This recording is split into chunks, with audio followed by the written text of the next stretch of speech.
All right, Passionaire out there. Happy Thursday night. It's my favorite, week in the day in the week.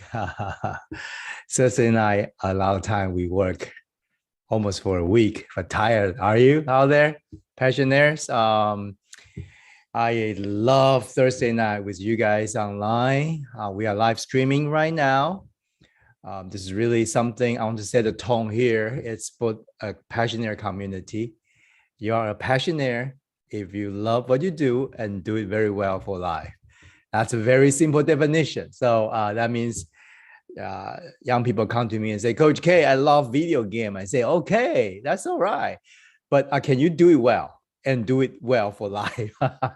Some young people just say, yeah, I promise you I can play this video game until I'm 80. I can try it out. Yes, and of course, we really appreciate that uniqueness of everyone, just like there are no two snowflakes are alike. And that's how we believe in this channel, in this community, that no two human beings should supposed to be alike. So you're welcome if that's you. So we always say be fearlessly you. We love that part, and we really hold that dear to our heart, that you are unique, and we're not just saying it. We have data to show for it. We actually have motivation science data that benchmark against global leaders,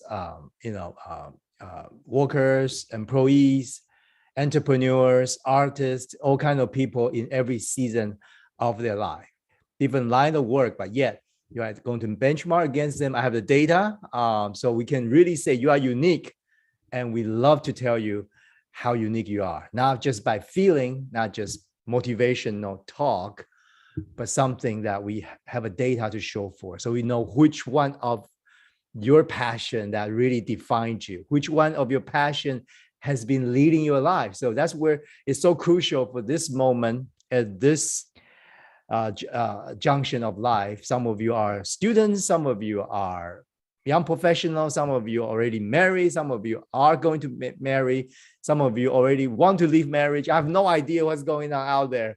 But one thing I know, be fearlessly you, and cannot just based on a feeling, cannot just based on kind of emotion, cannot based on just the narrative out there in the world, cannot be just based on the Netflix stuff you watch. It cannot be just based on some kind of reality show. It has to be from your heart, from within. And that's very crucial. I hope you really hold that dear to your heart. But, story doesn't end there. To be fearless you. And then the next stage is, are you able to live happily together with somebody else? Hey, see, these two things come in that order. A lot of people want to live happily together. They just come into a relationship with someone, say boy, girlfriend thing.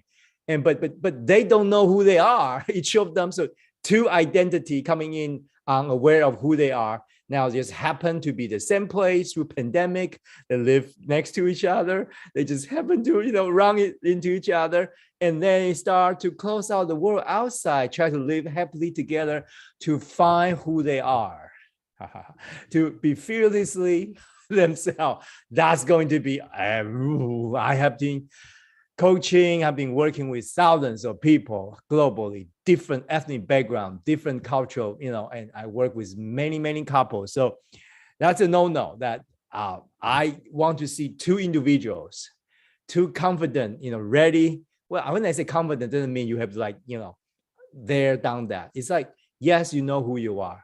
You have a chance to be fearlessly you, and then you are able to open that up a little bit, start to get across the aisle from your passion set, who you are. Start to say, hey, I am able to entertain idea. I could work, live, love, say you start work with another human being who's supposed to be 100% unique, different from me. So can I work across aisle? Can I appreciate people who have the opposite passion than I have? So, and that's why we love to have all the Passionaire out there on the same page with me. Now, with this in mind, I really look at the world out there. It's very different. It's like, let's walk together happily. Use ideology, use maybe some kind of short-term agreement, maybe monetary stuff. Let's walk together. And then they'll figure out who I am. And that's usually not the way. It has to be the other way around. Be fearless as you, and then live happily together. So that's like finding me and then building we.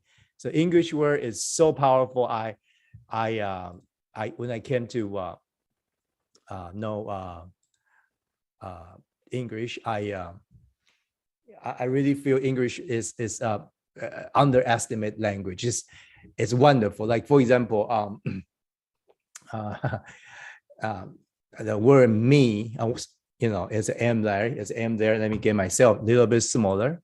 Yeah, that would be much better. Just give me a minute. Okay. I'll get myself smaller. Yep, here we go. And the English word me, there's an M in there. Okay.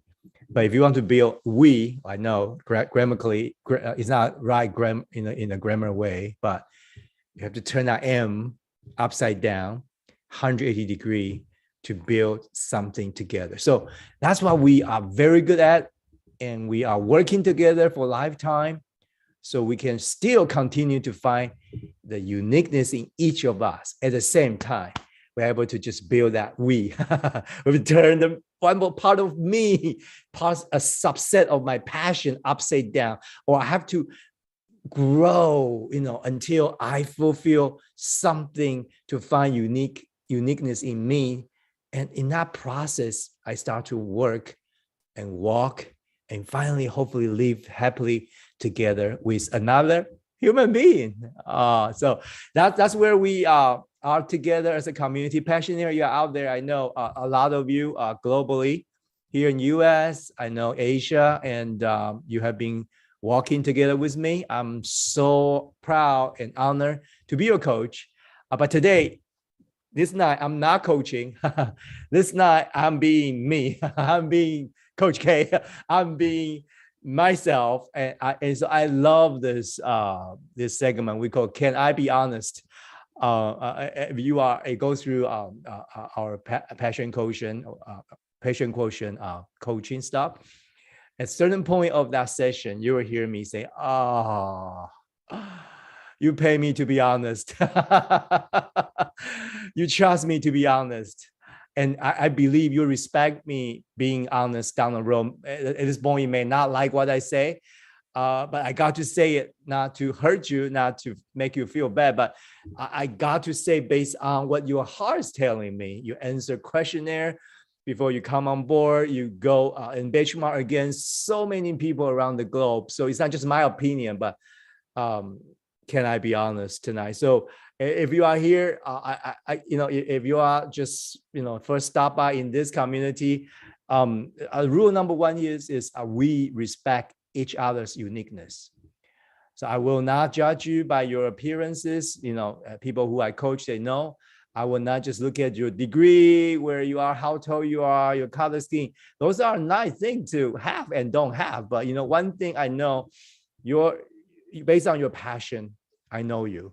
And we have a chance to know each other that way. So hopefully we could be transcending the outlook, the outside appearances. So, we can have a being to being talk. That's what we do as Passionaire. And then we can excel in what we do, whatever you choose to do.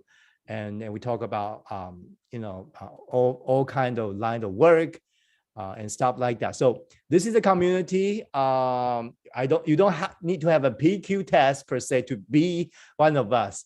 I just want you to think like, do you want to be fearlessly you?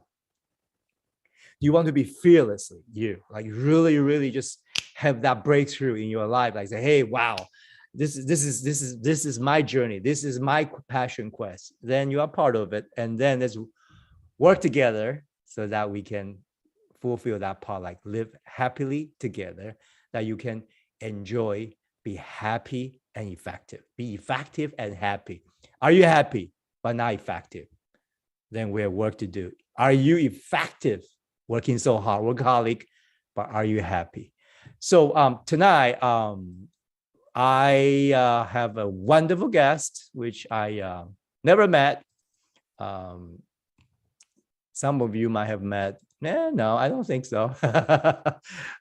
So we have a wonderful, wonderful young man that coming on board. So I have his data in my hand. I won't show it, but I have no idea what he's going to talk about. A little bit, maybe slightly, but it will be, can I be honest time? So I'm going to bring Josh in. I'll add spotlight here.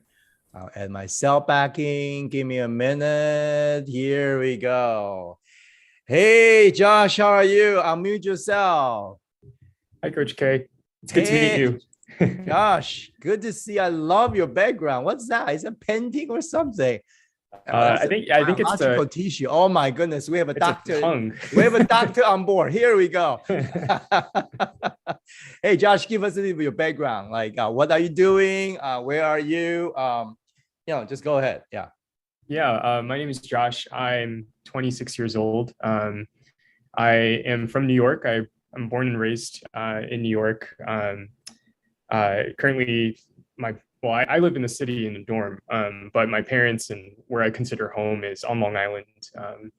And I am a medical student, so I'm in my 4th year. And actually tomorrow I'll be finding out where I'm going to be going for residency training.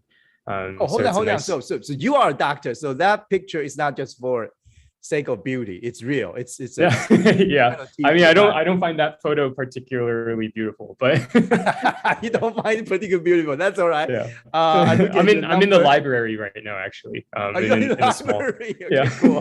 Hey, folks, we have a medical students who going to find out where he's going to intern in a day. Hey, that's right. Hey, that's such a wonderful timing. We catch you here. I'm glad you take this step out there. So for all the audience out there, if you see Josh, I mean, it's a very brave move, because this is really, most of the medical students just go with the flow right now, right? Go with the flow. But you take a stop, you pause, and you did the PQ with us coaching. And now I bet you have something in your mind that being a medical doctor is great, but there's something more in your mind, right? That's why you are here. Yeah. No, all right, for sure. Let's be honest. Go ahead. I mean, what kind of topic we should just talk about tonight? Yeah. So I think I did the PQ testing a week ago or 2 weeks ago, and I worked with Coach Casey, who actually, we're very good friends. We grew up together. And one of the things that came out of that session was the fact that in terms of my passions, they were all a lot of them were kind of muted. But okay, hold on. No, Josh, I could explain. Now you become the professor have to stop you right now and say, when Josh said his passion kind of muted, that means his passion is all compressed, like in the middle of the whole world. That he just stay in the middle ground, neurology all his life, he doesn't go too much left, too much right. It's great. So everybody look at you, you're able to do anything, but at the same time, they don't see something sticking out, right? You must be a good student, you obey parents, you follow the traffic rules, you drive just so good, nicely in the city, and you eat so well, you exercise, you look perfect. That's why I said the passion is muted. So you see, so I'm looking for that fearlessly you, that part, Josh. That's tonight, right? That's the first thing you want to find. Yeah. What you could really be fiercely you. How you? Okay, great. Okay, tell us more about you. Go ahead. Yeah. So from that test, one thing that became evident was that I guess my primary passion at the moment is acceptance. And we were talking about how that actually it's become so much of a kind of a overbearing motivation that actually prevents me from pursuing things that I'm actually more passionate about. And another passion that was coming up in my discussions with Coach Casey was that that family was actually one of a really important passion of mine. And it was just interesting because I've actually been having a lot of conflict with my family this past year and a half or so. And so it almost seemed counterintuitive that like, on the one hand, yes, I care a lot about my family. I think I'm very driven by kind of loyalty to my own family, my biological family, but also I think I also have a passion to kind of like step out and like establish my own, and like, kind of start making decisions, positive decisions in that direction of kind of like establishing my own family. But it almost feels like my attachment to my like biological birth family is actually hindering me from doing that. Wow. Hold on, Josh, hold on. You are diagnosis yourself. This is great. I haven't even started. You have been very honest with yourself. All right. So let's do it step by step. Let's start with your acceptance, folks. Before we go on, acceptance, which is part of what we measure a person's passion, which I show here, is basically a desire and a tendency to look into other people's approval. It's a little child that's basically say, hey, how do I do? And you are motivated somehow when people give you like, yeah, or even people give you the negative motivation that motivate you to get more. So either way, you are motivated, you wouldn't move forward in your brain. Your fight or flight mechanism is determined by other people's feedback. You are almost taking like you are reactive. You are like all your life, not Josh, but you are high on this, but people with high acceptance or born with high acceptance, they almost have to wait for the signal from the outside world, like, yeah, or like, nah, for them to kind of motivate them to move, to take action. So instead of proactive, instead of taking action on their own, high acceptance people tend to like, oh yeah, let me wait. Let's just sense the world. It seems to be a radar or antenna going up, like, how's people thinking? How are they looking at me? You may not say that, but even people's eyebrow just go up a little bit. It's like, oh, that person is not happy with me, So in a way, but it doesn't mean you look shy. You may be able to just do something, but you are cautious. You are it's like you are measuring every step. So it's like a very reactive lifestyle. Okay, so Josh, does that describe you? Yeah, I think that really does describe me. I think both in terms of kind of my career or school academic life, I'm very hesitant to kind of be completely honest about who I am, my personal views. I often find myself, agreeing with people or just nodding along, and not really, even if I disagree. And then definitely in terms of my family. Hold on. So you are the kid that you never disagree with other people, disagree. You're like, yes, I agree. Maybe you don't want to disagree in your heart. It's like, it's like you are kind of moving along, right? With other people's opinion. Yeah. Can you define other people? Who are they? It can be anyone for me, honestly. Anyone. Yeah, even my yeah, I think. No, seriously, Josh, anyone. Give me that anyone. I love to hear the anyone. So that's why, I can see that. I see your profile. So give me a little bit of like anyone. It's like parents, siblings, what? I mean, friends, or even just anybody that you start to know. Is that right? Yeah. Yeah, whoa. I think I think it's most evident to me with friends. If my friends are expressing opinions, I sort of just, I may be thinking other things in my head, but I'll kind of nod along and go along with what they want. I really don't like stepping on their toes.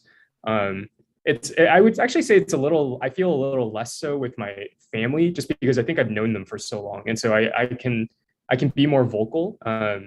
But with my family, I hesitate to do anything that would kind of make them angry, my parents mostly, kind of make them disagree with me or make, view me poorly, basically. So your family member, especially parent, what I hear is they are in a different category in terms of the others, anyone. You may not agree with them, just like agree with your friends, right? You are more leaning toward your peer group thing for your acceptance, but toward your parent, there's another dynamic going on. Like there's anger coming from you, like something like always come out like, I don't want to agree with you, something like that. Is that right? Okay. Yeah. So I noticed that when I'm talking to my parents, I will be more angry. I'll express my opinions more freely. But I'm very hesitant to do anything that actually would kind of make me look disobedient to them. So it's almost, I can like express myself, but I won't take the next step or anything. So maybe that's why your family thing maybe higher. That's why you don't agree with them, but you don't want to hurt their feeling. I don't know. I have no idea what you have. It's interesting. We'll dig more because, Josh, how old are you? 26. Mm-hmm. Okay. Now, folks, when you are passing college into the so-called adulthood, well, it's kind of funny. In my era, when you are in college, welcome to adulthood. But now it's post-college, and especially men step into the season of 24 to 30, about 7 years of time.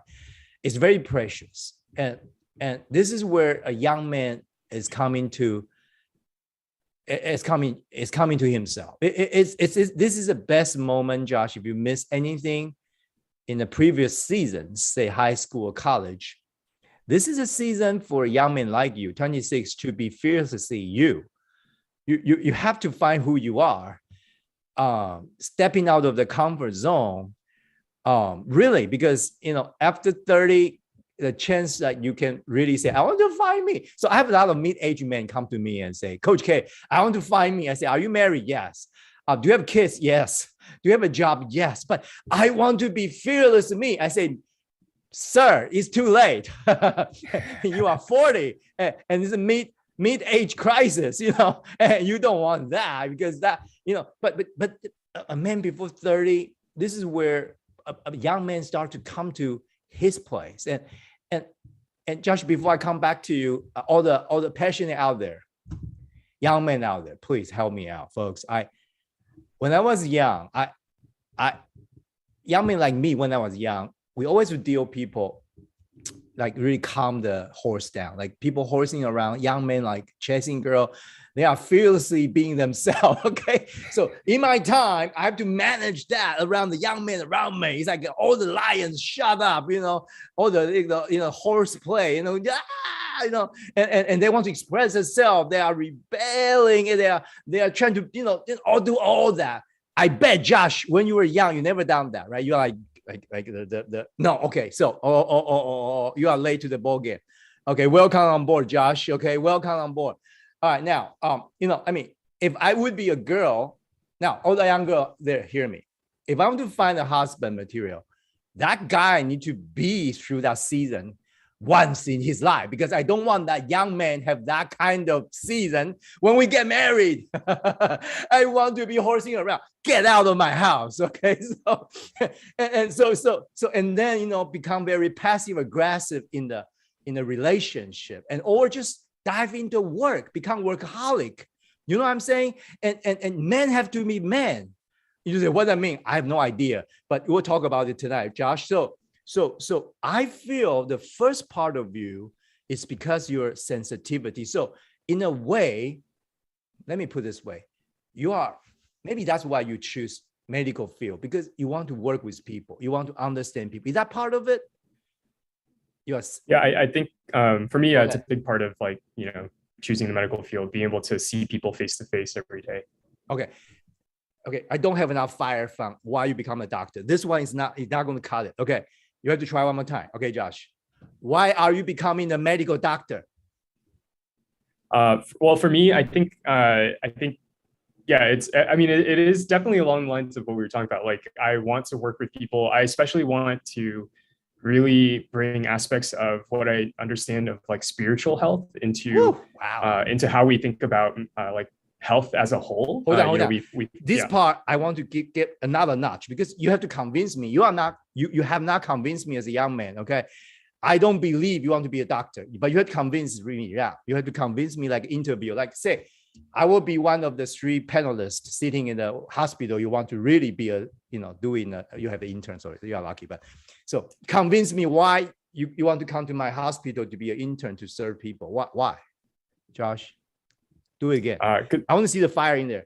I want to stir you up, because you cannot, you have to come in, not interview, you have to convince me. Okay, go ahead. Yeah. Here we go. well, I want to be in people's lives. I want to be kind of their main mode of support when they need someone. I think I want to know people like as a whole, not just what your physical health looks like, but in terms of your spiritual health, your social health, like understanding people like holistically is really what drives me to pursue the medicine, the avenues that I've pursued. And I see medicine playing a role and kind of giving me that privilege in people's lives. Because I mean, I think another person or another job that I feel like touches upon this is like pastoring, right? You're very deeply and intimately involved in people's lives. And I think medicine is a slightly different but related avenue into people's lives where they give you trust, and you don't really have to earn it. But I think in order to be a good doctor, you have to prove that you're in it for them. And so for me, like being able to like almost win the trust of people by showing my commitment to them as a whole person is what I'm like interested in medicine. Wow. Hey, folks, there's one keyword just pop out. I love it, Josh. You convinced me by one word. You want to really connect with them, right? Somehow you say something. You want to earn their trust. So, I think because you are sensitive human being, are you able to accept that you are sensitive? Is that okay? I think it's okay. I love it. A lot of young men like, I'm not sensitive, but they are sensitive. When they say, I'm not sensitive, their face tell you they are sensitive because what you say hurt them. Okay. So I love it. I like the fire under the hood, which your sensitivity is being direct into a potential career where you will go to the green quadrant, we call connect quadrant, we call integrator. So your acceptance is leading you into, I got to work with human being. Is that right? Mm-hmm. You don't want to work with lines of computer codes, do you? No. See that, folks? Yeah. That's real. Like, that's real. That's real. So he doesn't want that. So you doesn't work with the legal system with, just go in there, just, fighting the loophole in the law or something. You don't want that, do you? No, that I don't want. You want to connect with people to earn their trust because you are sensitive to their need, no matter it's physical, spiritual, whatever, emotional. Am I right? Yeah. You love this? Yeah. That's what I've always liked that. Yeah. You can do this well for life. Yeah. All right. Finally, we have a real doctor. Okay, so I love it. This is hot, folks. I mean, out there, this is hot. Okay, when a young man has this kind of level of commitment, that's hot. Hot doesn't mean hot means hot. Okay, there's a temperature inside, right? Josh, you agree with me, right? Yeah. Well, yeah, I think. Sorry. Go ahead. Oh, I was gonna say, yeah, I think that was definitely like my initial motivation, and it's still like my major motivation for wanting to do medicine. But it's almost, I feel like in some ways my spirit's been dampened because I feel like I'm like looking for other people who are interested in those same things, approaching medicine the same way, and yet like it's kind of difficult to find them. And so in some ways I'm thinking, I know you feel lonely, but hey, you have to be fearless here in the medical field. I love it. So folks, highly sensitive people out there, I'll give a shout out to you guys. We love you guys. Okay, it's hard. Your life is hard. That one I don't love, but you love. That's you. I love you guys out there. I used to be one when I was young. I was high acceptance, and now I manage my acceptance right now. But hey, life is hard over there, like very super sensitive. But yeah, if you're able to direct your sensitivity towards something you love to do, it's such a that's such attractive career. Okay, so Josh, I think medical field, you're on the right track. Okay, so are you happy? I don't know. I guess not. Here we go. Now that's interesting. Like, are you happy? Okay, so you are kind of on the right track, but you are not sure on happy. Tell me why you're like hesitating. Yeah, so I mean, I think as far as it relates to career, I think it's kind of like what I was saying. I feel like my spirit's almost been dampened a little because I haven't found the right. It almost feels like I haven't found the right community, and maybe that's because I want to be accepted somewhere, right? And I felt like I haven't found the right community for me to fit in within medicine. All right, hold on. you haven't found a community fitting. Have you ever found one before other than medical? Have you ever found okay, tell me about that community. What kind of community that you feel accepted? Well, so I think there's been two communities where I feel very accepted. One is like a group of friends that we all grew up together, going to the same church, and have just like stayed in contact and been good friends like for, I don't know, more than half of my life. I think I feel like 100% accepted there because it's just, there's such a depth of knowledge that we have of one another. And there's like a genuine concern and care for each other that has like stood the test of time. And so I feel like that for me is just evidence for me that like this is my community. And then I think about like many of my closest friends that I met in college, who I met through my Christian fellowship. Those are people also who I think just over the course of I think we had a lot of conflicts that we worked out, and actually in working out our conflicts, we came to know each other better. And there's a couple of them who I still keep in contact with very, very regularly. I feel like I can just be the most myself, like when I'm with them. Oh, you are very lucky. You have got a small group of friends, peer group that accept you for whoever you are, right? They are not judging you. There's a conflict. They may misunderstand you, but you are able to figure it out. So you have that conflict resolution. You have that like how to manage your acceptance, quote unquote, right? All right, that's cool. Let me tell you, you will find that group in medical field, but the chance is slim.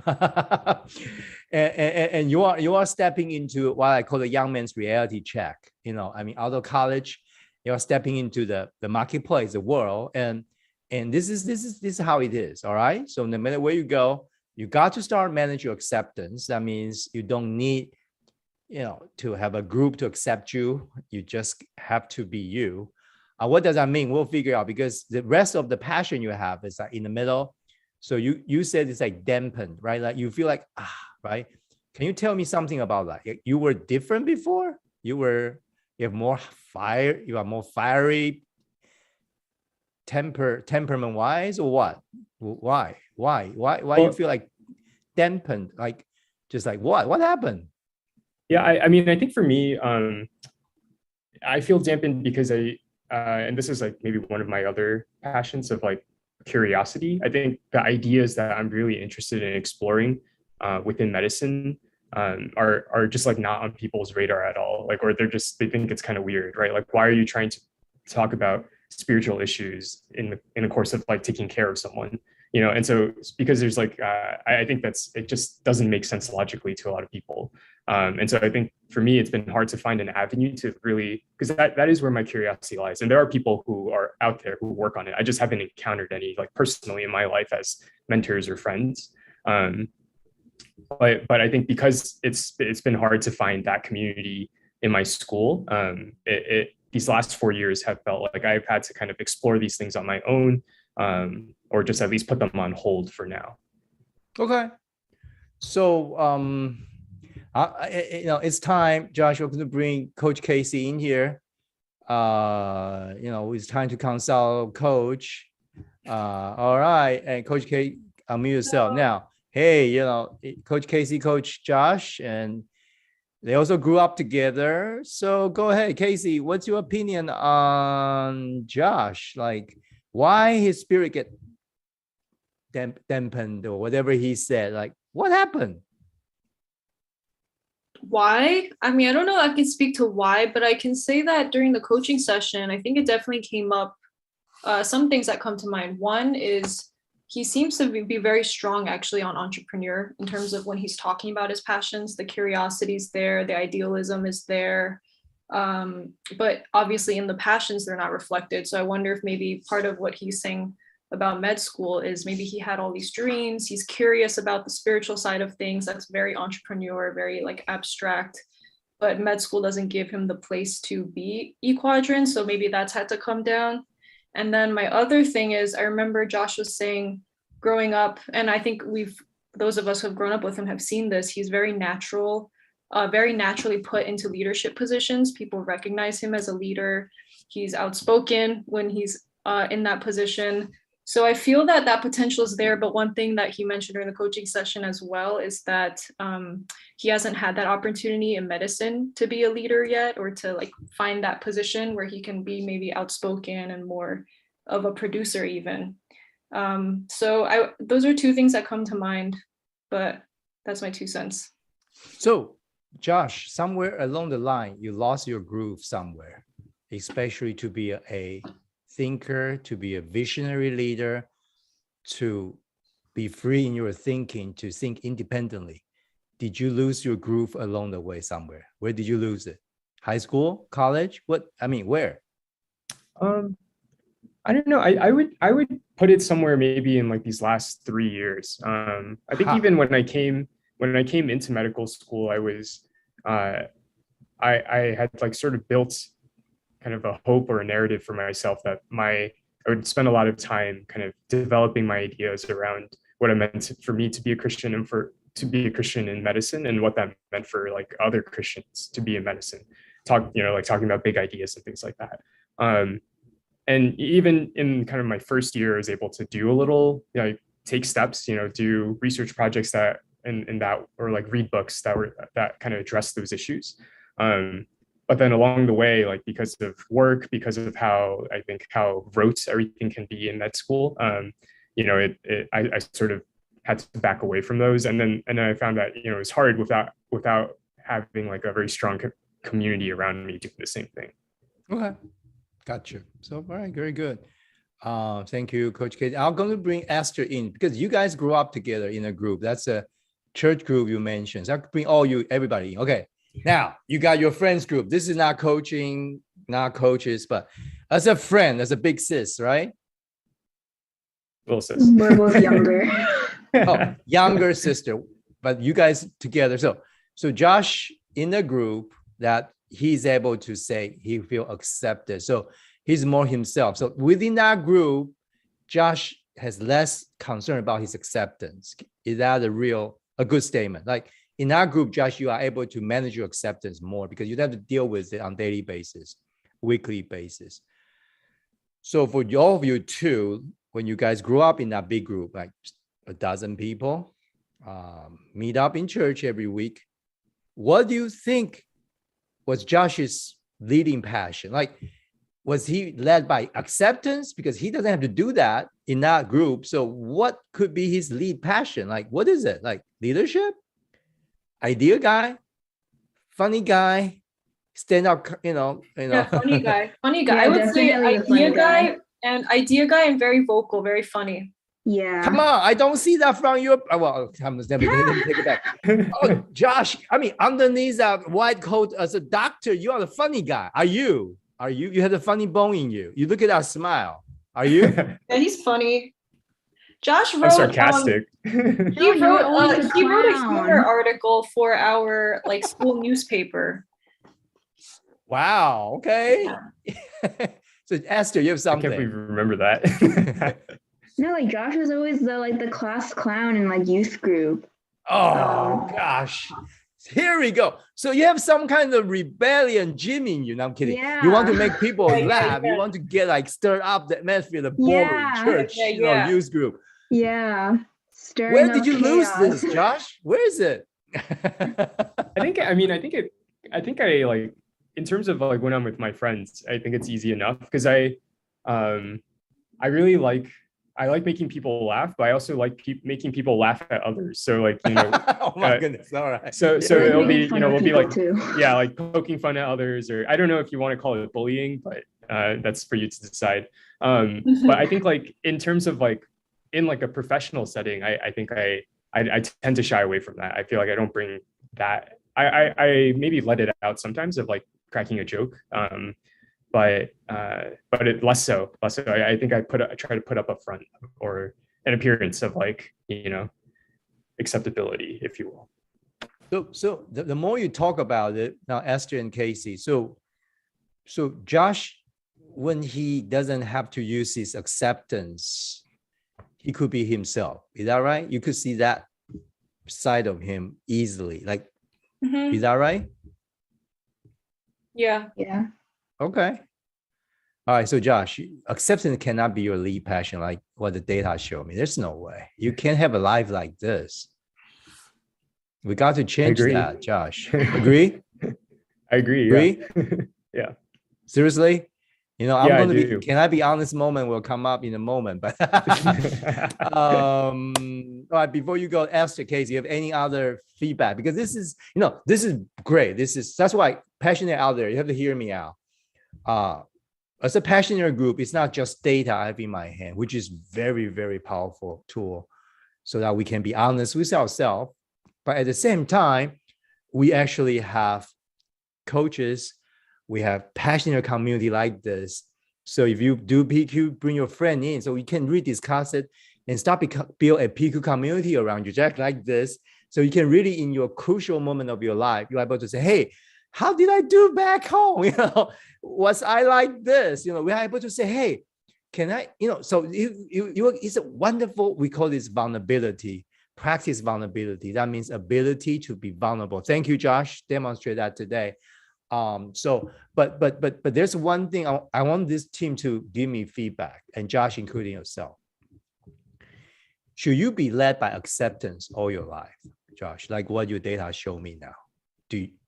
Should Josh be led by acceptance? What that means is he will go somewhere, always antenna out, trying to sense people's acceptance, approval level, try to find the middle ground so he can fit in. So he won't annoy the left, he will annoy the right. He will be the, you know, the golden standard to come in, and he cannot make mistake. He cannot speak up. He is curious, but he's not going to ask why. He just insists enough not to annoying people, to be polite, to follow the traffic, you know, the rule, and try to be the model citizen, and try to be a lovely a husband and a wonderful, dad down the road. He's going to be a model, everything. So, Josh, do you want to be someone like that? I mean, part of it doesn't sound bad, right? Like the part where you're like, it doesn't sound bad. Okay, now, so no, okay, guys, this is a very crucial moment. Now, if you never understand there's a truth in life, like your passion and your moral or your value are on running out two separate axes of your life. That means two things very simple. What you ought to do running on one axis. What you actually love to do is totally on another dimension. So when somebody say it sounds okay, sometimes say your value tell you have to be a model husband. But the problem is model after who? Model after somebody out there, industrial standard. Now, one of two couple divorce, so your model husband, you are sitting on the borderline of divorce. That's a model husband. So what is that line? So the model citizen. So Josh, so this group, we have to come talk a little bit like as a consensus, like Josh, because your acceptance is so high, dominating all other part of you. So that's your lead passion right now. Okay. And this one, I know in marriage, in relationship, it's a tough one. Okay, so now, but you can pick it, you can choose it. I'll help you. But so in this group, Josh, there are two ways. Okay, well, let me put it this way. There are two ways. One is your acceptance in a professional area, say medical, you know, somebody using the art, somebody using the performance and stuff like that. But at the same time, you have to manage your acceptance. So you have to find another lead passion, but I don't know which one, because everything is in the middle. I can't find anything for you. I said, Coach, I'm like, whoa, Casey, what did you do? Coach Casey, how did you do this one? I'm like, I lost words. I don't even know how to help you. So that's why we need a counsel like this. Okay. So number one, the first thing we decide is acceptance going to lead the way all your life. Is dominating. Acceptance is at least 2 times more than any other passion, 2 times more than your curiosity. 3 times more than your idealism. I can keep going if you want me to. So in a way, you have like a super dominating force inside you called acceptance. I want to be accepted. I want to. So let's discuss right now. So Casey, what do you think? No, definitely not. Okay, you got 1 vote. Give me give me this. Josh, talk about like VNT and like how you were then. What do you think your quadrants were? Do you think you were led by acceptance there because you were a leader? So talk about that part of your life. Yeah, well, I think so. I mean, with regards to so Esther and I were like working on a team together, and I think in that case, I felt like I learned. I think I saw that it was very dominating. Yeah, it was like a performance team. We would write skits together, perform them. And I felt like as I was going through the years of doing it with other people, I felt like because I kind of naturally inclined towards more of a leadership role, I found that while I was in that leadership role, it became very dominating. I would say like I would kind of let people do things if they wanted to, but in the back of my mind, kind of have a sense of like, this is how I want to see things done. That's probably like I wanted my vision to be the one that was like executed. And I feel like along the way I had to learn to not let that way of thinking like dominate. Instead, trust others, trust other people's vision as well. Yeah, but I think like and Casey and I talked Josh, so you about don't this. like that like your tendency that you could dominate the dynamic. No, right? why? Like what did you see that made you like shy away from that? I think it was mostly it was because, and I talked about this with Casey actually, but seeing how people would react to that and feel like seeing them kind of become discouraged or angry with me, because I wouldn't be listening to their ideas. That made me shy away from being so domineering. No, hold on. You don't look like domineering. You don't. Come on. I've been working with domineering men. You have no clue. Like you don't look like them. You don't have the face. You don't have the muscle. You don't. No, I'm kidding. You don't have that. You don't have it. Come on. Why do you think you have that? It's your mind. Young man, I think those people might just because work too hard or they have a bad pizza last night. They woke up and they have some bad feeling and you thought they don't like your leadership. You got some kind of strange idea about how people give you feedback on your leadership. Yeah, I never thought you were domineering, Josh. I just thought you had a really high standard of excellence. That's okay. And then, like it led to like great skits. Like people loved it. And, but it was like I was always trying to like attain to that standard of excellence, but like I never thought you were domineering at all. So hold on. So Josh, see, now one feedback. Thank you. So this is real, folks. I mean, and Josh, whatever you say, you could be domineering. That's in your head. Josh, what are you talking about? Which Josh is that one? Or it could be someone in your life who is domineering. You don't want to be like him or her. That's deeper issue then. I mean, out of your head. Which one? Because whatever you have is, sensitivity could create some kind of reality, which is not true in your head, based on the uncommunicated, based on the superficial feedback on the surface, you start to redefine the world or perception of the world, which that give you idea you were domineering or you have the tendency to domineer. But people who are around you say, I coach thousands of people. You don't look like a domineering young man. You have no clue.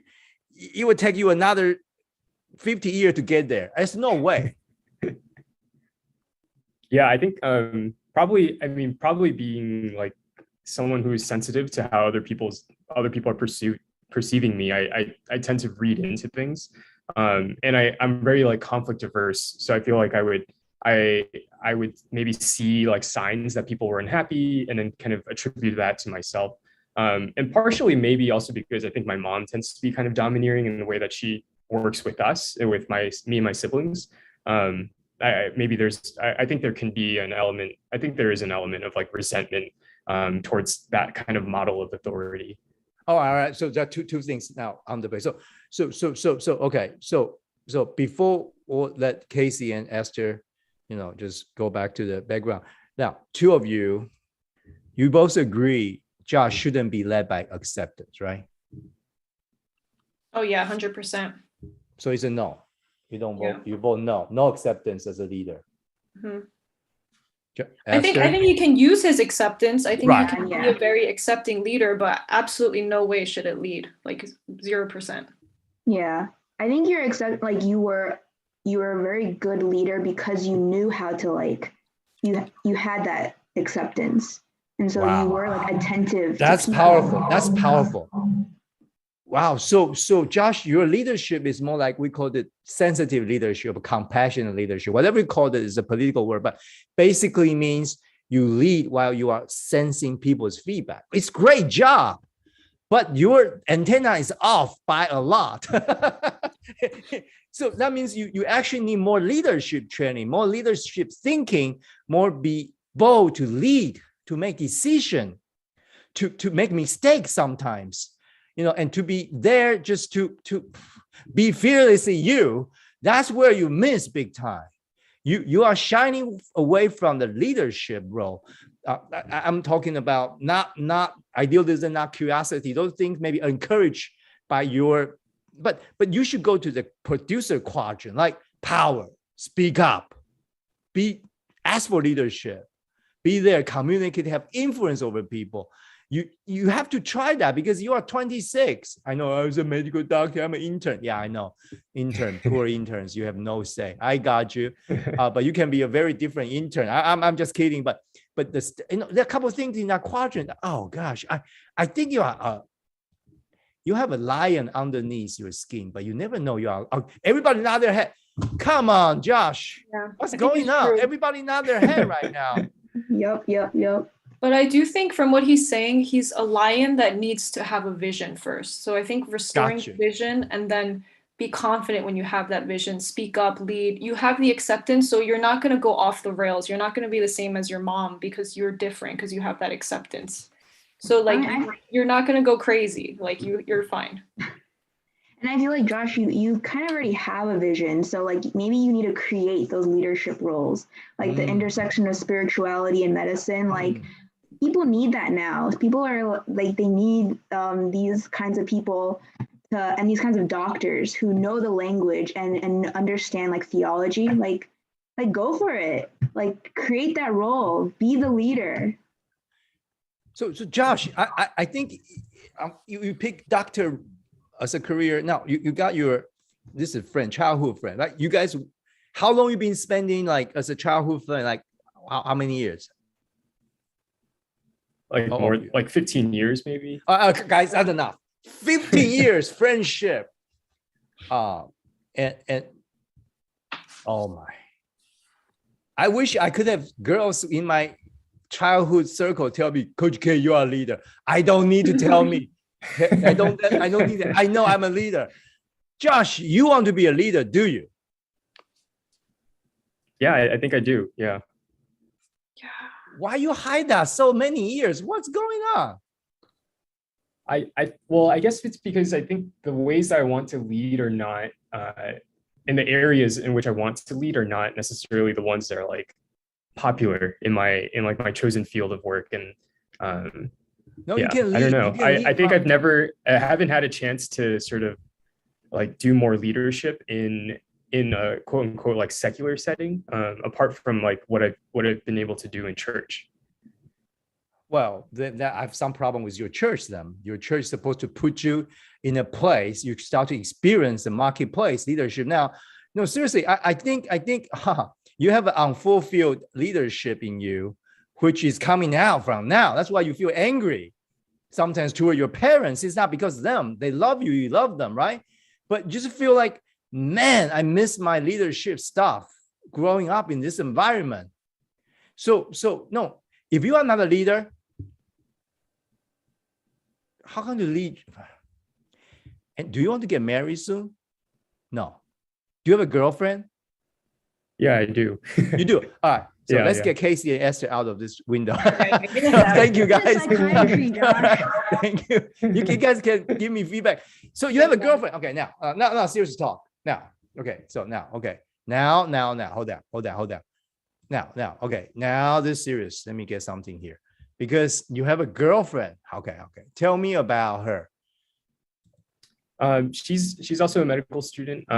We met in our Christian fellowship, and we were also worked in the same lab for a little while, and it felt like we were connecting really well. And yeah, she's great. She's really passionate about like working with children, working in communities.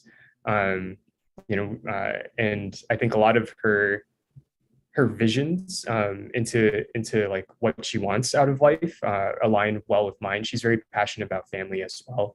I think that the hard part for me has been working because my parents don't approve of her or haven't really. Hold on. Your parents don't approve of her. What does that mean? So, I'm Chinese. She's not Chinese. So what is she? Oh, my girlfriend, Lindsay. Okay. So she's not Chinese. What do you mean? Like she's Japanese? So she's half Korean, half Black. Or wonderful. I guess like all right. Yeah. Okay. I'm 3/8 of Japanese and then Chinese and the rest I don't know.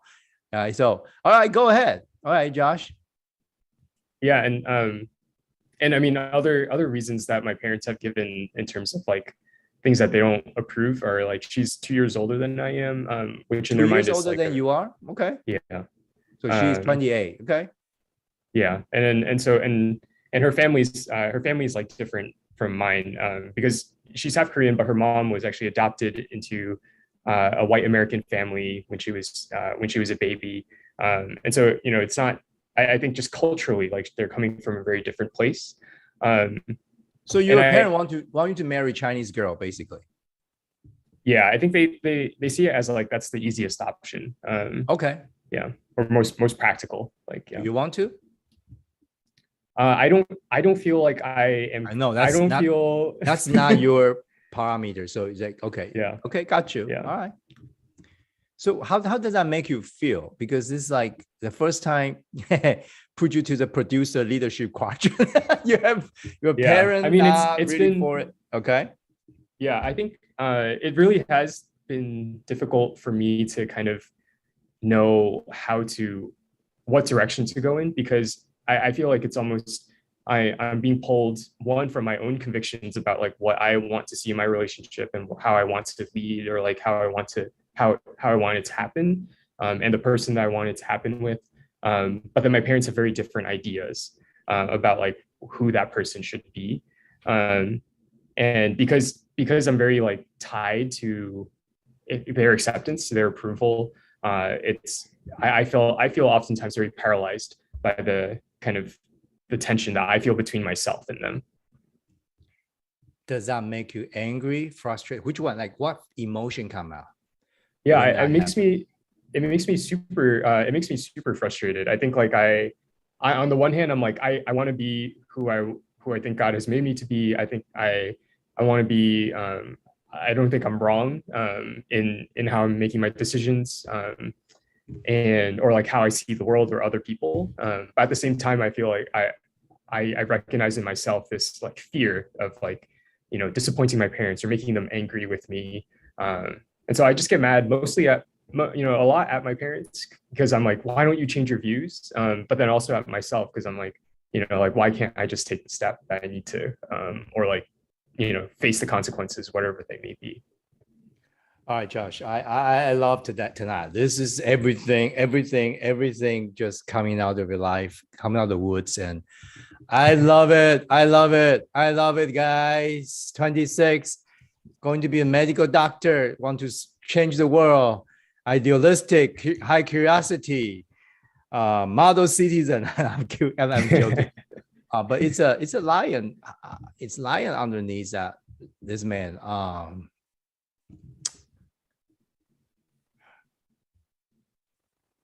Wow. This is, can I be honest, moment.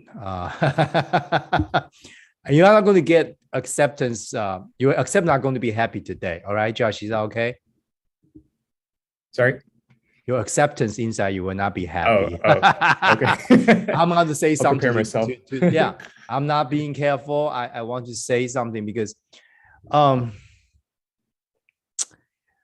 so let's back off to the beginning of the relationship. How did it start? It started, I mean, I knew Lindsay through our Christian fellowship throughout our first year. And, you know, we were friends through it and would, you know, meet each other like once a month, or not once a month, once a week for like our fellowship. And that's kind of the main extent of like our knowing each other. Like, you know, we would pass by each other otherwise in school. But actually after the first year of medical school, we were working in the same lab. And so we would, you know, we would walk from our dorm together to lab. We be there for a couple hours. We'd start talking over lunch. You know, I was really, I was initially very attracted to her kind of, her whimsicalness, her humor. She would ask me really strange questions. Oh, you see that, guys? You like, see, humor attract humors. Dry humor attract dry humors. Got you. All right. Cool. Yeah. And yeah, is she a confident lady? Is she very confident? Yeah, I think she's pretty confident. I don't know if she would characterize herself as that. But to you, she's a confident lady. Got you. All right. I think, well, so it's interesting because I think as I've gotten to know her, I see it in myself too. But like I feel like there are ways that she's honest with me, especially about like, you know, our difficulties in our relationship, that she's very honest and like forthright with me. But then I feel like in other circumstances when we're with friends or just like acquaintances, you know, she has a very different demeanor about her. You know, much more reserved, more like nodding along, like yes, you know, kind of things that I see in myself as well. Yeah. All right, so I'm trying to determine whether I have two high acceptance human beings finally find each other, or I have a high acceptance being in Josh and then a low acceptance girl who is like, already, you know, which one? Is she sensitive like you? Yeah, I mean, I think so. But she also, I think she knows what she wants more. Like Okay. from the outset of the relationship, you know, when it became clear that there was going to be a lot of tension with my family, she was very clear. Like you can't just wait for approval. You have to be able to make decisions. You have to be able to like know what you are looking for in a relationship and like not be afraid to like go after that. Yeah. Got you. Which of course I promptly like, I was like, yeah, of course. And then I wasn't able to follow through with it. I bet if I talk to her today, she probably can say, I'm frustrated, Coach K. No. More than that. More than that. No, seriously. I think that's back to the beginning. So you were attracted to her because she is funny. She has a dry humor. Maybe she understands you, right? Yeah, I would say so. I think, yeah. And then she seemed really passionate about like her family, about her relationship with God, her faith. And I think those to me were also indicators for me that like, this is someone that I could really like get behind and like pursue a relationship with. All right, so I'm going to ask you a couple questions. This is a relationship, guys. So the first part is career acceptance coaching, but now, okay, we'll come down to this relationship side of thing. How long you been together? So we like really together, like not just know each other as a friend, like really single out dating, like dating for purpose or dating for dating. Yeah, go ahead. Yeah, for dating. I think about 2 years now. 2 years. All right. You are 26. She's 28. What are you going to do? Well, I want to move forward. I want to start considering starting moving towards engagement and marriage. Actually, you're not saying this because you are online, right? On YouTube, right? No. Real stuff. Like no, not everybody hear you, so you can back off. So here we go. Yeah, exactly. So I love that smile. So that's real. Folks, when you look at high acceptance people smile like that, he's accepting right now. He feel accepted here. So online people, I want you to give Josh really, like, yes, like, okay. But I love that smile. That's real. That's genuine. So you like her. You are thinking she's a wife material. Yeah. And I mean, in terms of my own vision for family, I think I always I guess in the timeline that I'm thinking, I think like I want to be married like in the next 2 years. Oh, come on, guys. 2 years. Oh, it's the timing. All right. So we are done today. It's a leader talking. It's a lion roaring. What? It's done. Supposed to be at this point. Done. Let's go. Let's do it. Okay, but there's a but. I understand, Josh. Folks, now, all the ladies out there, you need a man like this. The first part. There's the second part coming up. So this part is what you waiting for. Like after, if you have somebody on the wing for more than 2 years, never talk, think like this, get out of that relationship now, folks. It's going nowhere statistically, okay? Because there's something. Now, so, but Josh, I love this 2 years in the relationship. I usually say a year to a year and a half, dating with a purpose. So that's great. You are doing right, and you love her, right? She's a wife material. Can I say that she's a wife material for you? Wife material. Yeah, material. I don't mean materialized woman, folks. Listen to me. Wife material means it's not treating her like a material. Is that she is becoming. I also use this in the Bible in Genesis. Say like she should be a helper. Helper is just a scarf. The original, Hebrew, it's like a scarf just surrounds you. So that's what I love. It's like, wow. It's like so she's like that to you, right? Yeah. Look at that. So maybe I should change it. I cannot say she's like a scarf to you. Like, people say but So you want to. So to you, she's more than just a girlfriend. She is some. It's I should have said material. It's like she's like a scarf. You want to like just surround you all your life, something like that. Am I right? Yeah. I fully. You want that? Yeah, I can see that for sure. So, folks out there, this is a young man talking. I love this. This is supposed to be like this, okay? But there's a but. Okay, there's coming out the but. Okay. All right. So let's go to the but side. But I feel there's something like you want to talk about. Go ahead. Yeah. Well, I think it's just I mean I've been working on this myself like in this last year because I've just been confronted time and again with like my parents' resistance. And there's part of me that feels like I really can't move on to the next step without some sort of like, even if it's not explicit approval, some move on their part to show like, hey, it's okay. Like we're behind you, or at least to show that they'd be willing to consider our relationship. For me, it seems very hard to think like, oh, like I could get married and my parents like would be unhappy at the wedding. That they would like go in with a scowl, which I don't know. It's possible. And yeah, I think that's been a big dilemma of mine that I've been working through. And I think in talking with other people, they've been encouraging me to like be more of myself, more like true to what I really believe and like what I think, where I think God is calling me. And also potentially like, making some physical distance between me and my family. And I think it makes sense to me that I need to like be my own person and not be afraid to like sort of stand up for what I truly believe is right. Because I can't live by their standards, like I recognize that's just not a way to live.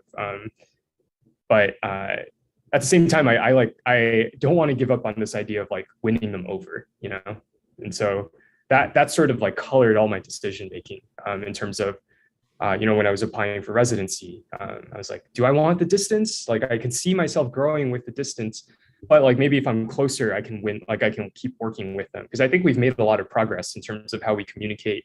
There's part of me that like wants to keep, pushing with my parents in particular.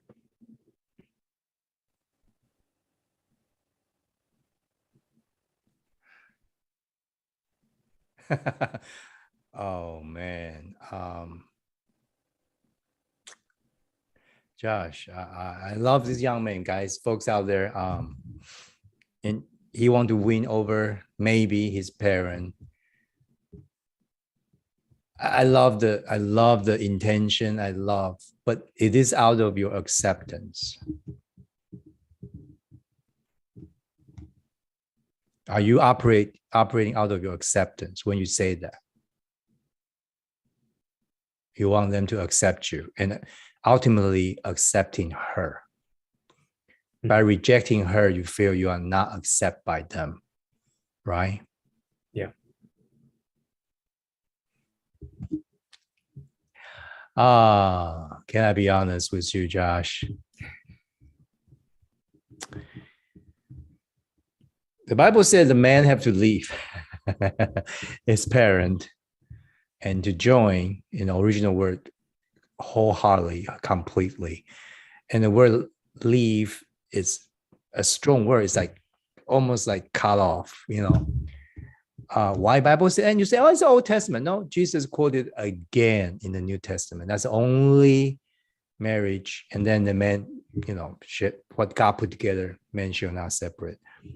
So that's why I keep asking you, is she a wife material? When I say that means, from your perspective, that's why, it's a sense of leadership in you. So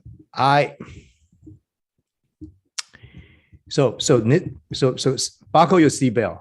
Here it comes. Okay, ready. If I have a chance to talk to your girlfriend right now, this is what I'm going to say to her. Listen carefully, all right? If I have a chance to say to her, she's going to get this. Maybe watching the YouTube live stream. All right, so hey, lovely girl out there, I love your background. I'm 3/8 of Japanese. I was so shameful when I was little because I grew up in a place. This kind of mix is nothing to be proud of. But now, look at my hair. Now I'm growing my hair. I want to be a Japanese samurai and stuff. I'm happy. I'm looking for my unknown relative in Japan too. So help me out. So Josh, if I have a chance to talk to your girlfriend, she's 28. That's what I'm going to tell her to do. Not you. I'm telling her to do. Listen carefully. All right. What's her name? Don't go there. Okay. I'll just give a name like Josh's girlfriend. Okay. Hey, Josh's girlfriend, here where it come from, Coach K. This young man need a year to be fearlessly him. This young man, you want to really consider him a husband material, he has to have a distance from his family to live independently, psychologically, financially, everything. Now, we'll talk about everything spiritually, financially, distance-wise. This man needs a year to grow to be a lion. And then he's worthy husband material. What I mean in the PQ language is, Josh, you need a year separate from your family completely and be your own for a year, minimally. You have to live alone. Financially, I want you to be independent. I know if that's another case, we have to talk in a minute. And making decision, grow your lion side, ready the leadership, the producer quadrant to be a husband.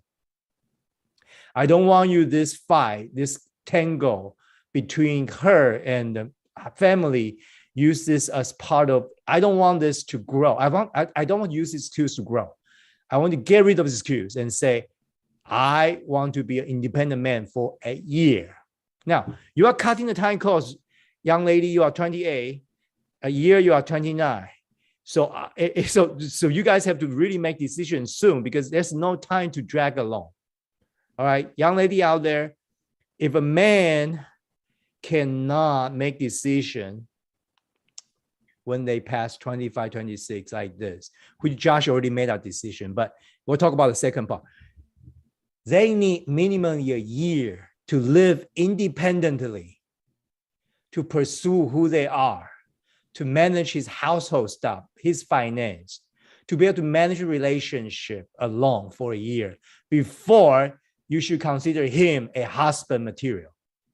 Otherwise, you are marrying into part of the chip that helped this young boy to grow. You don't want to be that chip in the bargain. Now, Josh, this is a harsh word, but I have to speak that to you, okay? Because you got to be, you cannot use this to get out of jail card for you to be a lion in your life. You got to. So I want you to have minimally 8 months to be independent, to manage your acceptance from your family, especially toward your parents. I'm not trying to use this girl. You have to be really you, fearless is you for minimally 8 months. So if you ask me your internship, would you get as far away as possible? No, I'm serious. Yeah. I mean, I put California first. So I don't know. I'm just joking, but you got to be an independent man, a lion. After 8 months, you should come back like a lion. Not roaring at you, a peasant, but tell them what you have made up your mind to do.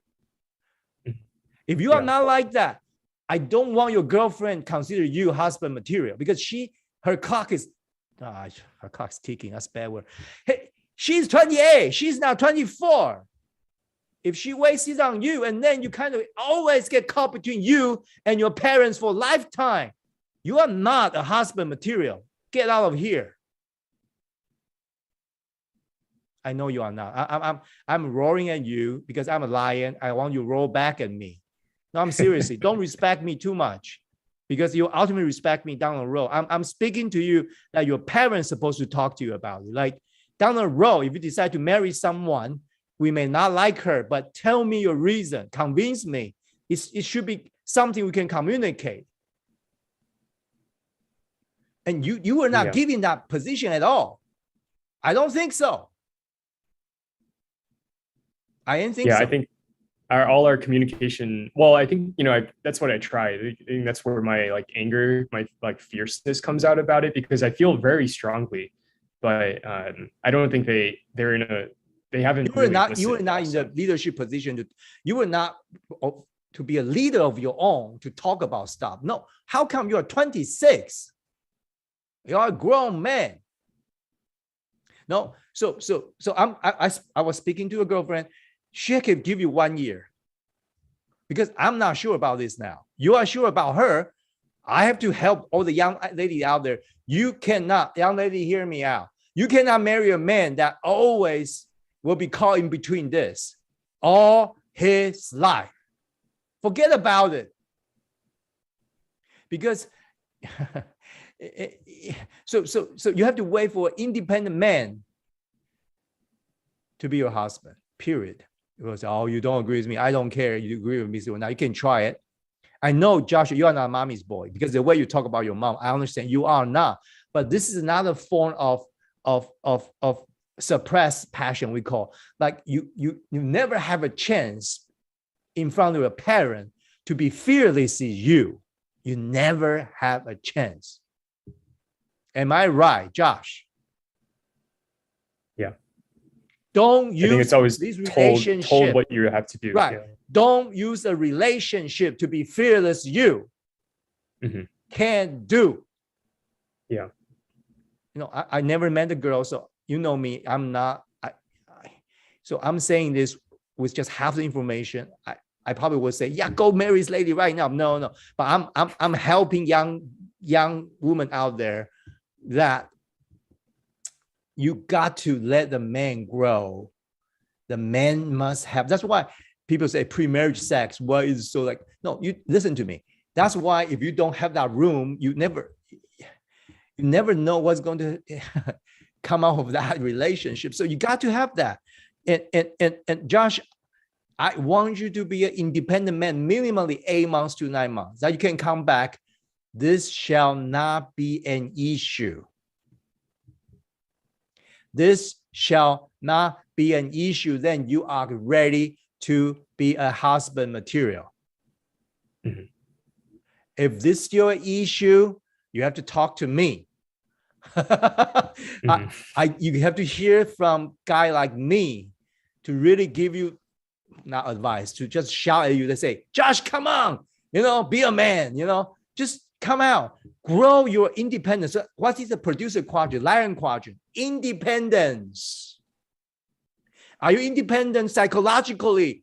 You love them, you respect them, but you don't need their approval. Why? because you are unique and they are unique. They are not you. You are not them.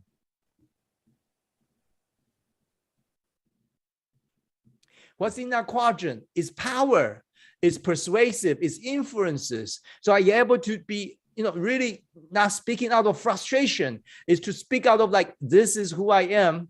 This is why I'm doing this. I'll love you guys, but I'm going to do it this way.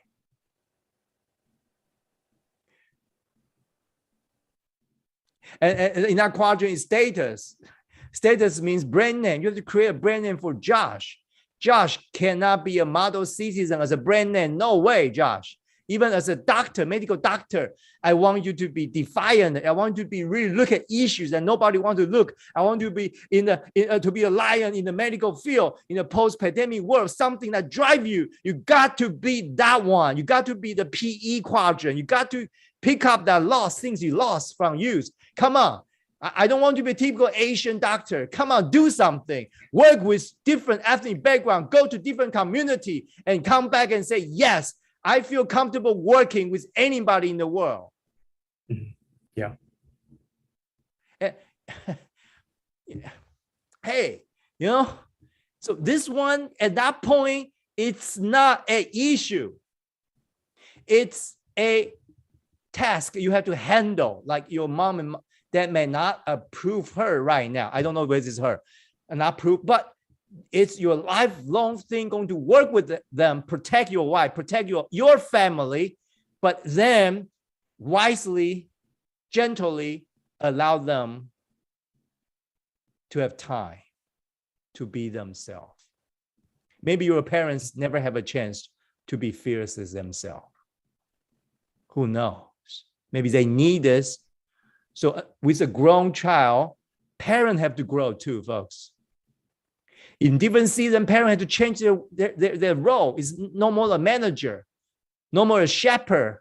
At a certain point, they have to change into the bystander, to appreciate, to start to see on the sideline, to watch the kid making mistake. Even they think it's a mistake, they should let them to do it, because that's where lion come forth. That's where lions, all the young lion make. Have you watched the Lion King movie? Yeah. You never be a Lion King. I mean, the Simba. You have to be a Simba in your medical field right now. But don't drag your queen into it, okay? Please. Don't. You have to be an independent man. And then you say, I'm independent. Join me. That's okay. Then you are ready to marry. But now, no, you cannot use this relationship to test out your lionship, your producership. You can. Yeah. You will cause damage. You will lose both sides. You will lose your parents' support. You'll lose your future wife's support, because you are caught in between. Your acceptance is what really messed up everything on this. All right, now that's a. Can I be honest, Coach Kfar? I love you because in a way, I love all the young lions. I know, young men, you got that under you, but somehow alone in this digital era, this narrative, strange world, that leadership is so overwhelmed, it's so discouraged, it's so hidden, it's so suppressed by whatever they say out there. And I don't think your parent intentionally want to do that, but this is a result, Josh. So if you ask me, you have to be fearlessly independent in a year. And then, but there's not much time for this girl. She's going to be 29. So you got to make up your mind. You got to almost execute step by step to get to where you want to go as a producer, as a leader. Mm-hmm. You got to do that now. From tomorrow, I don't know. So what's going to happen tomorrow? Internship coming to come out, right? Where you could go? Where? Tell me. I could go to California, New York, Colorado. I'll find out tomorrow where they assigned me, basically. Okay. Get as far. You could be New York. That means as far. You just no. I'm not to shun them. No, I'm not to cut them off. No, love them, but you have to be an independent young man in a year. I'll tell you the trick. Are you financially independent from your parents? Not yet, but because I haven't worked, but next year I will be financially independent. Next year. Tell me when next year. or this year, July of this year, because that's when I start making my own paycheck. Are you owing them money? No. What are you waiting for? Be an independent young man making your paycheck. Be an intern. You can still date this girl, but you shouldn't even talk about, I want to get my parents' approval. You should say, I have a plan. I want you to go out, think about the plan. If you really love her, if you show me, you would demonstrate that you really love her, she's wife material, you have to think for her. She's going to be 29. What do you want to do?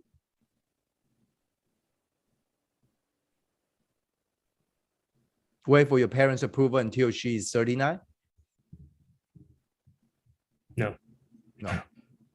If not 39, how about 36? Okay, how about 33?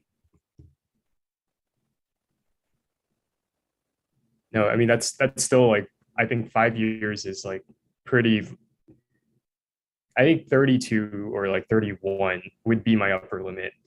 But ideally I would figure this out. No, I'm going to make I a want to plan. change your upper limit. I want to change your upper limit. There's no upper limit. Her life shouldn't be constrained by your parents' opinion. Why? Yeah. It should be your opinion. You should set up a producer to set up something you want to do. Then convince your parent. You need the confidence that, yeah, I'll convince them. I'll do it. If not, I'll be your shield. I'll take it. Are you okay to do that? Or you are like, oh, Coach K, that's too painful? I think this whole last year has been like sort of pushing me to the point of saying like, that's just what you need to do. You know, I think I thankfully have like had some time and had people speaking into my life to say like, this is just kind of like, this is what you need to do. Like, yeah. You know, you are very, so folks out there, you know, our Thursday night, always a crucial moment. No, Josh is going to have some verdict tomorrow where he's going. You have to pick. Can you pick it or they'll assign you somewhere, right? Yeah. But after July, can you make intern for how long? Well, I'll be training for 3 years. Okay. Yeah. Colorado, please. Yeah, I want to be. Do you love sports? Do you love hiking, stuff like that? Yeah. Colorado, please. I don't like California. You know, somewhere out there in the mountain hiking. Josh, you have to build a life as an independent young man. You and your girlfriend cannot be together because just a humor. That's great, but it won't last long in your marriage. You got to be an independent young man to have habits to build something. So when you really get together, husband and wife, you enjoy that. You know what I'm saying? Hiking, cooking. I have no idea. I know intern, you cannot cook. I got all that. But hey, I'm gonna cook. You cook. See, you know, cook. You got to be a leader. Even as an intern, I want you to must have a leadership mentality. You got to pick that one up. Even your medical field, don't think idealistically, which you could, as Coach Casey said, you need to have idea.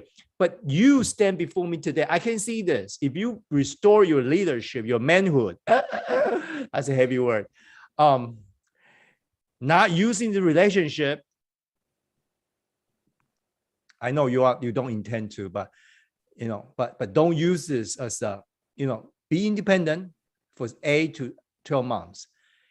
And do not independent time. You can still date this girl and all that, but you must come back and say, in 8 months or 12 months, I will come back. This shall not be an issue. To you, it will still be issue between you and your parent, but that's not an issue anymore, right?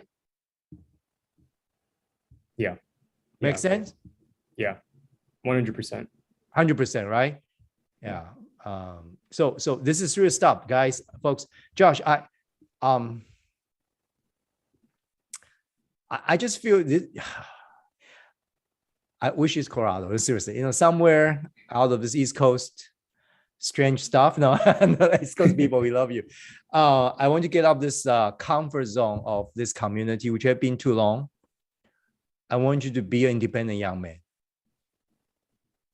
And at the same time, you come back as a producer and say, hey, this is my plan for my marriage and my life. I want you to have that. Hey, you have a lot of people watching this, so you have got to be careful what you say, all right? Any question for me, Josh, before, anything? Just one more Q. This is a Q&A, not Q&A, just anything you have in mind. Feedback, whatever you have. Go ahead. Yeah, I mean, I think it was really helpful actually to know like that my leadership cannot come from the relationship, that this shouldn't be the turning point of it. I think that's really helpful because yeah, like that's not the role of the relationship. That's not my girlfriend's role to play. I guess Josh, the same way, Josh, you don't want a girl use a relationship to restore her confidence. You know what I'm trying to say? Yeah. Or to make her feel whole again. No, because that would be too much for both sides, because nobody can satisfy the other people completely. So that's not your job. If a girl coming along and say, oh, so you don't want to be her daddy, for example, if she never have a daddy, it's not going to be healthy. Same way, that's why I give you advice right now. You cannot use this relationship to grow your leadership. That's your thing, your job. You should take that upon you, grow your leadership. Yeah. Mm-hmm. Decision making, independence, power, vengeance. That's what's right, what's wrong. You just hold that line. Regardless your parent or not, they could be wrong. Can they? Could they? Yeah. Right. But not fight, not argue, but just hold your ground. Be a leader. Let them know you are a leader. You are growing into a leader. You're going to lead your future family. No, I know. This is no, okay. Any other thing, other feedback, question, whatever. I mean, I have a question about sort of, I think I am still, I'm very sensitive to like we've been discussing, right? Like I'm very sensitive to what other people think of me, especially like my parents. I understand that like growing in independence so that that's like not an issue anymore is where I need to be headed. But I feel like also my parents have a very good way of like knowing where exactly to attack me in terms of like in terms of making me they know you're like, a sore spot. Like making me question like, do you actually know what you're doing? Like what why is your plan so good and ours isn't? I guess I don't know. I don't know. I often get very emotionally affected by kind of those arguments that we have.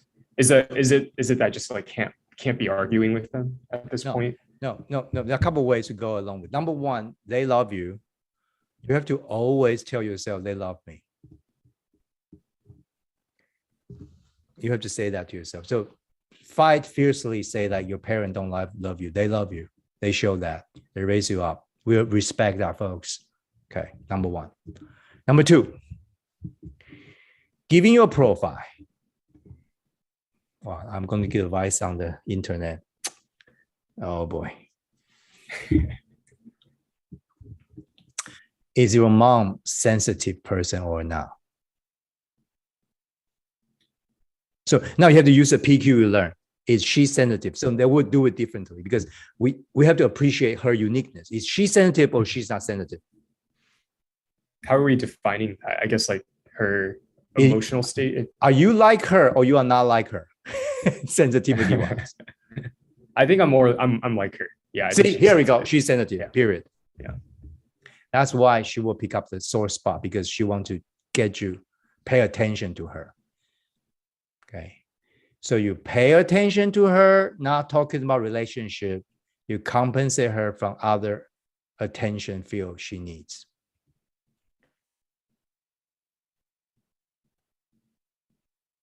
But relationship, no talk.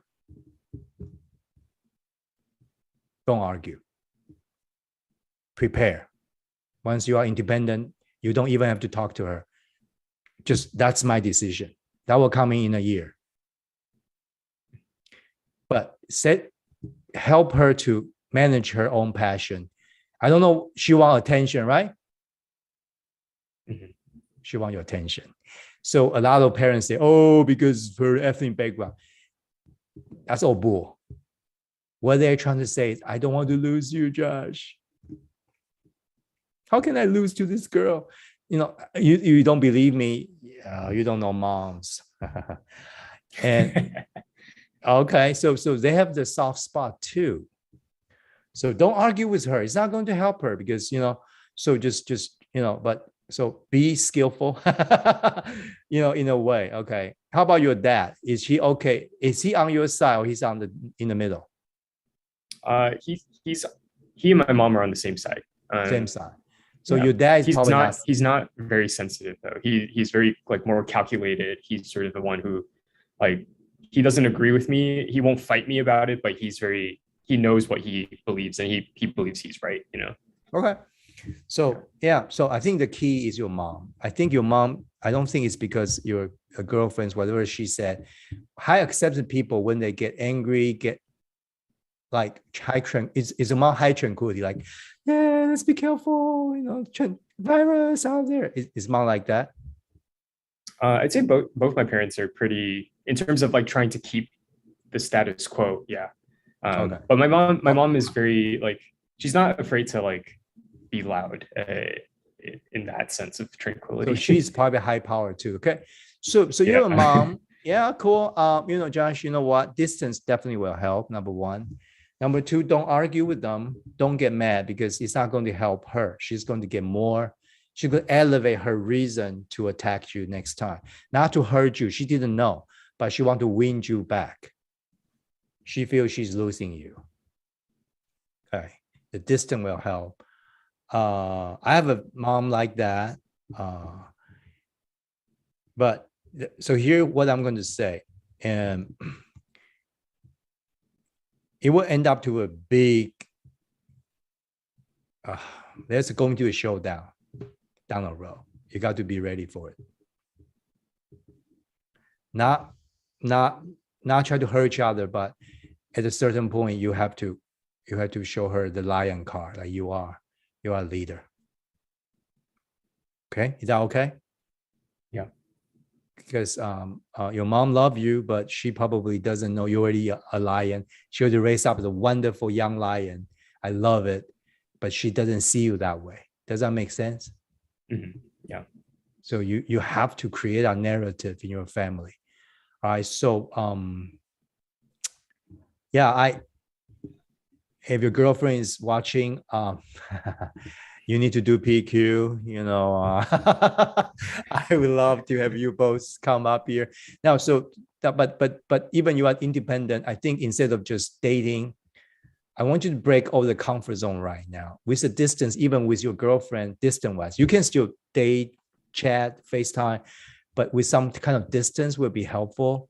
So you both can see each other in a different light, not just because you are in the same lab, in the same church, but the distance for a year is super helpful, folks. Very healthy before marriage. And if you are passionate, you got to do PQ. We have a system to help you. We call couple PQ. We'll get both of a PQ benchmark, setting up. We have a session to go through. And then we see what price you are going to pay when you marry this guy or marry this girl.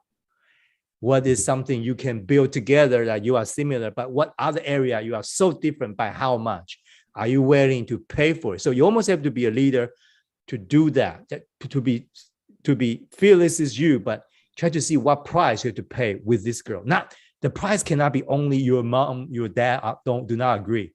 No, the real price you're going to pay is the difference you are, how much difference you are. You have to prepare all this before you go back to your mom and dad, say, that couldn't be the overwhelming thing at this stage of your relationship. If that overwhelmed this stage of relationship, but over other things you have to think about, future timing, can you rebuild life together? What kind of life it could be? All these things we talk about financially. who is going to be in charge, and who is going to do what, how many kids. You have things you talk about practically. You have all this, this become only your parent disapproval become the dominating thing. That's the worst scenario. Because you fight through this, you finally get approval, you are not prepared for your marriage. Right. Okay? That's why I'm saying this. Yeah. All right, Josh. I like the face right now because it's like firm, ready. Yeah, I think it's, yeah. I accept people out there. This is a moment you need, like just be fearless as you like, manage acceptance, get onto the, can I be honest Thursday night, and just talk and declare like, yeah, she's my wife material. But then you have to really show forth your work for it. All right. Yeah. I love this. Hey, good luck for your internship stuff. I pray it's Colorado. No, build a life there out where in the midst. Get out of this comfort zone that you have been growing up, which the season ends today. And then once you are independent man in 8 months or a year, fiercely talk about marriage and prepare this in this year. All right. Mm-hmm. All right. Have a wonderful night. Thank you, Josh. So I'll let you just. Thank you, Coach. All right. Whew.